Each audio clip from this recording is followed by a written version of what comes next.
All right, let's get into it a little bit more.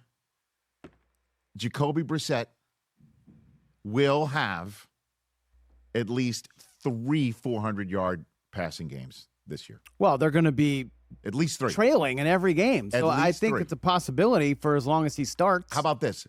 Over under 400-yard games for Jacoby Brissett this year at 3.5. Yeah. Over.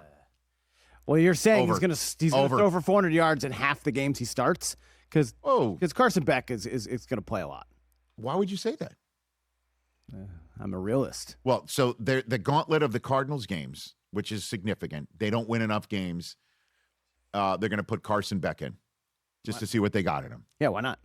Is that the way it's going to go? I would imagine. Okay.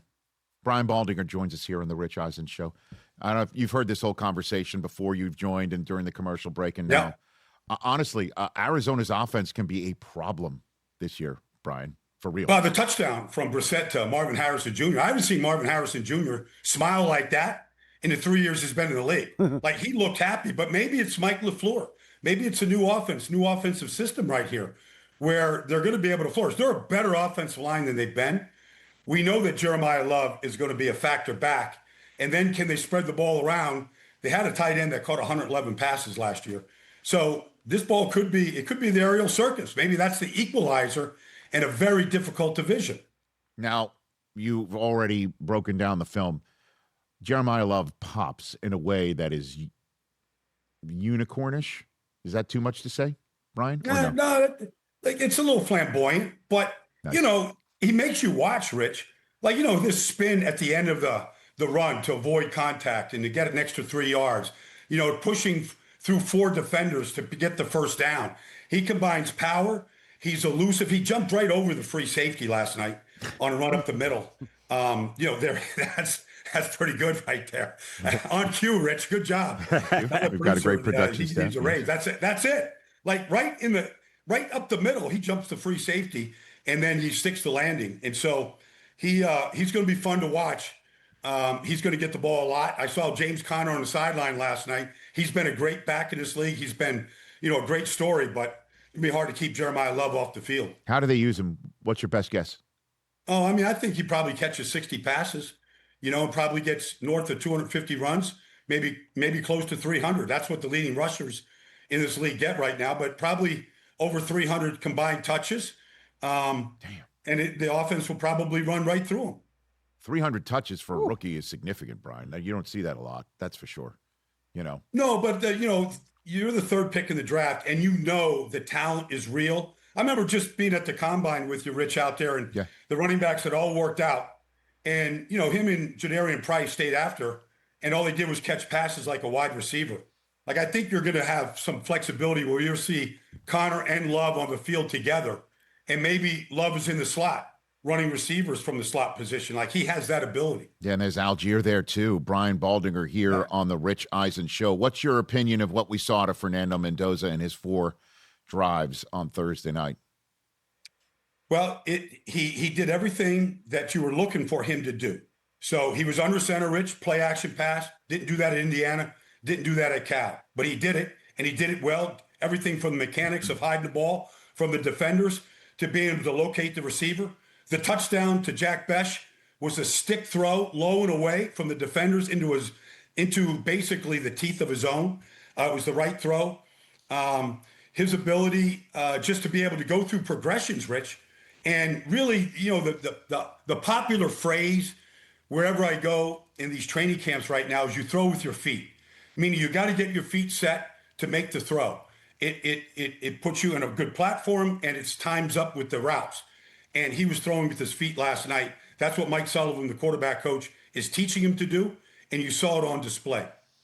So let's move to the Steelers quarterback room.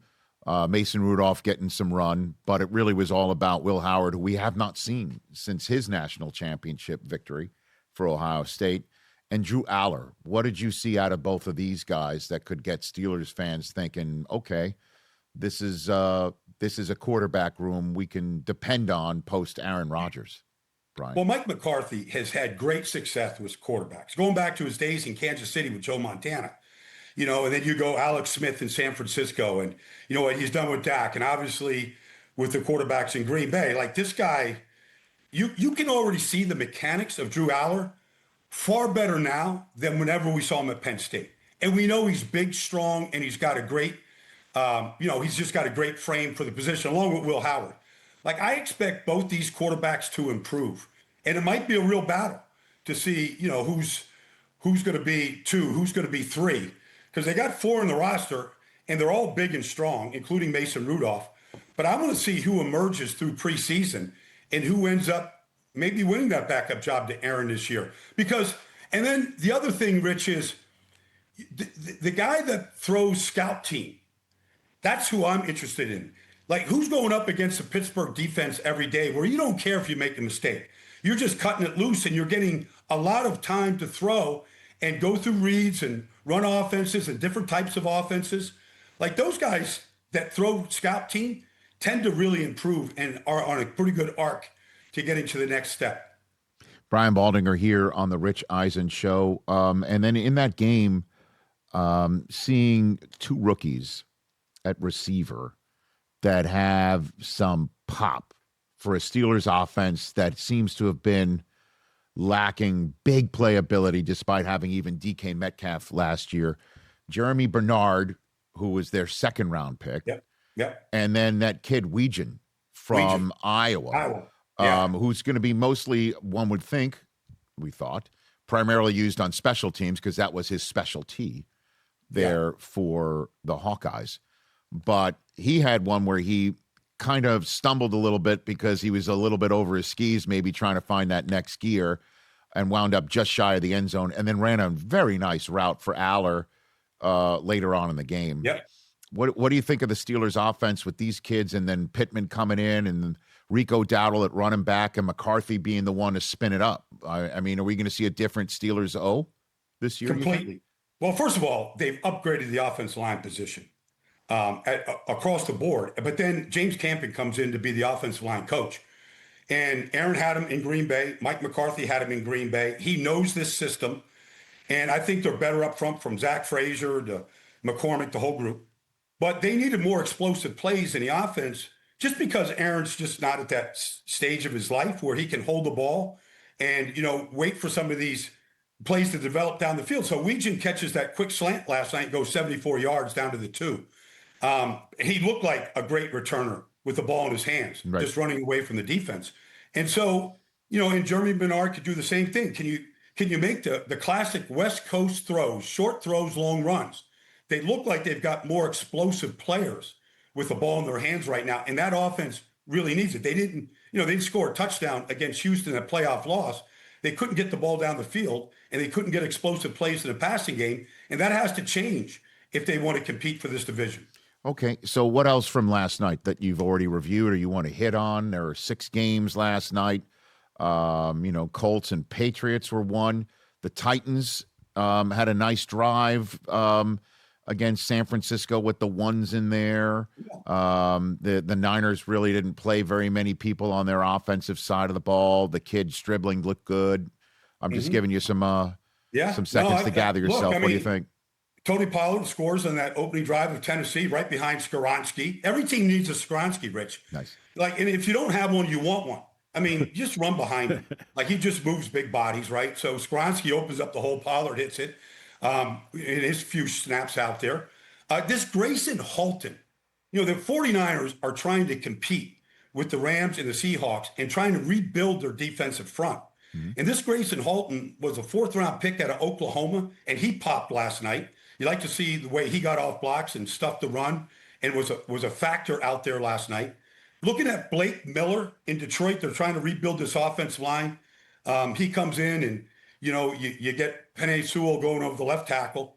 He started every game at Clemson, Rich, all 54 games, 55th straight start last night. He was pretty strong with the right tackle position.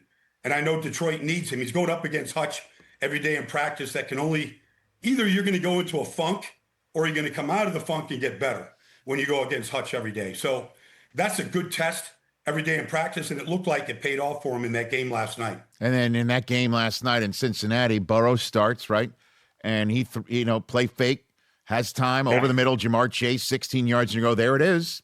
There they are. Then 2 plays later, and what looked like max protect, here comes, Hassanin for the Lions around the end and gets Burrow. And then the next drive, Burrow stands back there, and the kid from Rutgers, the rookie, comes right around the end, and blindside hits him, and you go, there it is. Like, so which one is the there it is for the Bengals this year? Well, Brian? I think they still have holes in the offensive line. They've addressed it, but they've got some guys up there that struggle against speed and athletic ability. On the left side, we love Zeus, but Zeus has given up a lot of pressures in his business. But they, if he can't get rid of the ball the way he wants to get rid of the ball, he's going to take his hits. And we just hope that he gets up from all the hits, because we need Joe Burrow in this league. We need great quarterback play. And the Cincinnati Bengals need Joe to line up for 17 games this year. He probably didn't mind getting hit right now and get it out of the system, and probably won't see him the rest of preseason right now. But they got to get better on the edges right now as an offensive line. Let's hit a little bit before I let you go on the rest of your Friday and your weekend, Brian Baldinger, the games on NFL Network coming up, or at least the lead game. Deshaun Watson getting the start for Todd Monken's Browns at Chicago.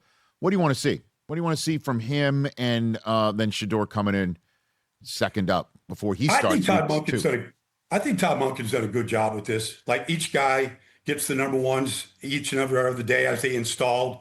Deshaun gets the start this week against Chicago at 1:00 at Soldier Field, and then Sanders will get to start next week. So really, what Todd Monken wants is for somebody to win the job where he doesn't have to make a decision. And so that means, can Deshaun get him in and out of the huddle? Can he make the stick throws? Can he make these receivers better? He's got a couple rookies. Denzel Boston looked really good to me the day I was out there. Casey Concepcion. Like, they need a better passing game. They have a rebuilt offensive line, Rich. You don't see this very often. But 5 new starters from 5 different teams coming together. So that's got to come together. But I want to see Deshaun Watson get in and out of the huddle, clean operation, make the throws that are there, the layups that are there. And, if you can make the deep throw to Denzel Boston in stride, that'd be great to see. But you want to see the offense, move. And you'd love to see him go down and score. That'd be a great start for Deshaun coming back. It's been a long time since he's played a real season. Who do you think's going to wind up winning it? What do you think? I don't know. I would never go against Shedeur. But at the same time, we haven't seen Deshaun Watson healthy in forever.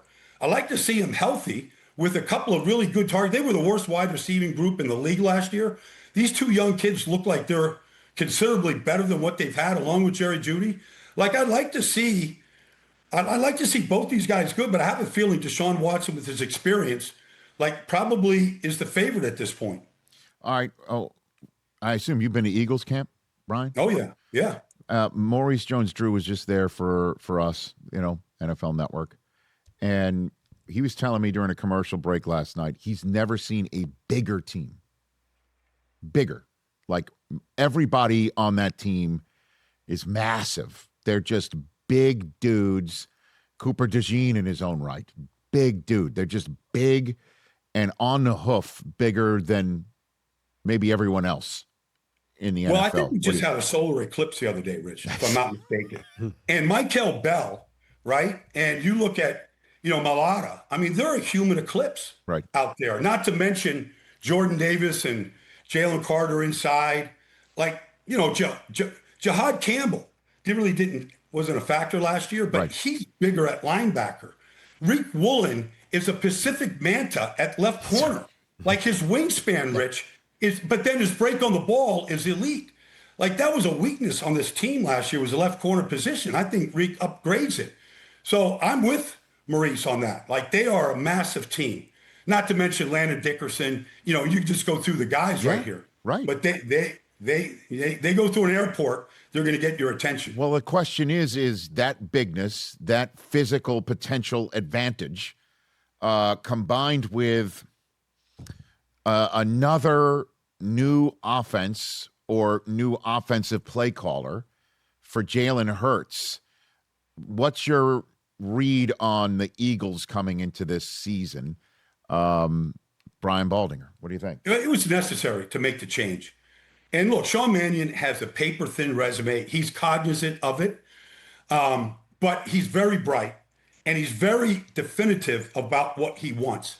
And for Jalen Hurts to go back under center where he starts practice every day, just taking snaps from the centers and just working on his footwork, like he is bought in. He looks good. He looks leaner. He looks faster, and he's committed.